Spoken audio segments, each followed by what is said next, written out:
Hej venner, vi elsker, når vores mor giver Astrid Lindgren historie. Hun er verdensmester. Tro mig, I kan selv se her. Karius og Baktus. Glade dage. Der var engang en dreng, og det var Jens. Han havde tænder i munden, og det har vi jo alle sammen. Der er Isabellas tænder.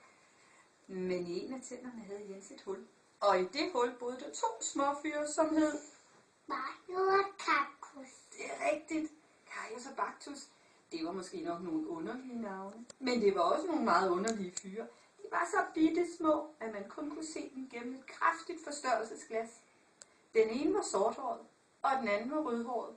Nej, orangehår. Var det orange hår? Skal vi lige finde et billede af dem? Der var der et billede af dem. Og det er orangehår. Det er orange hår, ja. Hvad har han i hånden, ham der?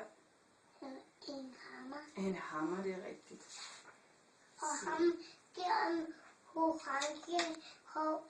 Han har en stige. Ja, han er også en stige.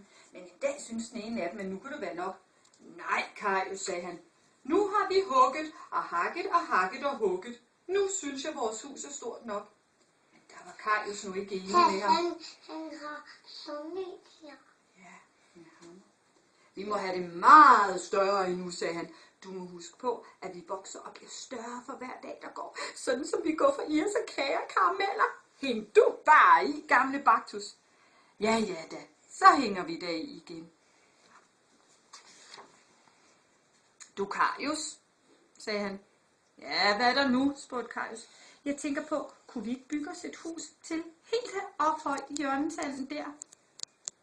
Du skulle hellere bruge forstanden lidt, lillebror. Du kan da nok forstå, at vi bor meget hyggeligere og fredeligere hernede.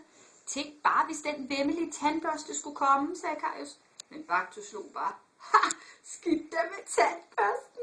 Jens børster jo aldrig tænder. Det skal du ikke være så sikker på, sagde Karius. Han har da børstet tænder en gang, kan jeg huske. Ja, en gang, men det er mange uger siden. Næh, vi kan være trygge her i Jenses mund. Ja, hvis du er sikker på det, så kan du bygge, hvor du selv vil, sagde Karius. Men jeg bliver nu boende her. Nu